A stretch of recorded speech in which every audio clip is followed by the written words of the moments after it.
वक्रतुंड महाकाय सूर्यकोटि समप्रभ निर्विघ्नं कुरु मे देव सर्वकार्येषु सर्वदा। आप लोग जानते ही होंगे कि महाभारत काल में अनेकों योद्धाओं ने युद्ध लड़ा, लेकिन श्री कृष्ण भगवान के भाई बलराम ने युद्ध क्यों नहीं लड़ा? क्या कारण था कि बलराम जी ने महाभारत का युद्ध नहीं लड़ा?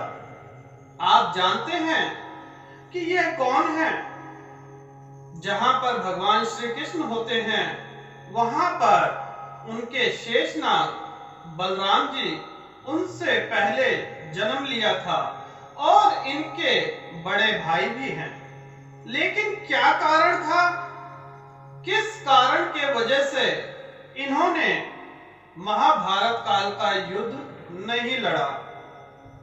आप लोग भली भांति जानते होंगे कि रिश्ते में भाई भी हैं और रिश्तेदारी भी है इनकी।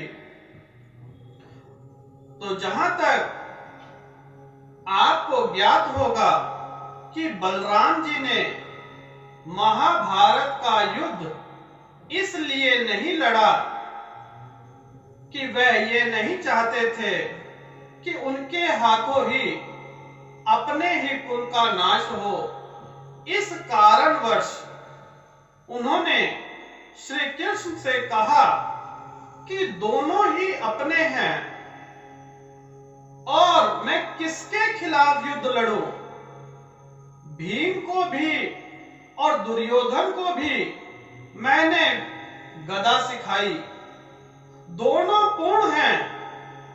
इनका युद्ध मैं किसका साथ दूं और किसका ना दूं? कौरव भी हमारे हैं और पांडव भी हमारे हैं। बलराम जी ने श्री कृष्ण भगवान से कहा, आप भी यह युद्ध ना लड़े। भगवान श्री कृष्ण कहने लगे कि मैं तो ये युद्ध लड़ूंगा। ये युद्ध सत्य और असत्य के विजय के ऊपर है। भगवान श्री बलराम जी ने श्री कृष्ण से कहा, आप निशस्त्र युद्ध लड़ेंगे। भगवान श्री कृष्ण ने कहा, जैसी आपकी आज्ञा। क्योंकि उनके बड़े भाई बलराम जी हैं और वह सबसे मिलकर तीर्थ यात्रा पर चले जाते हैं। लेकिन जब दुर्योधन को पता चलता है कि श्री कृष्ण भगवान निशस्त्र युद्ध करेंगे तो उन्होंने नारायणी सेना ले ली और भगवान श्री कृष्ण पांडवों के साथ रहे।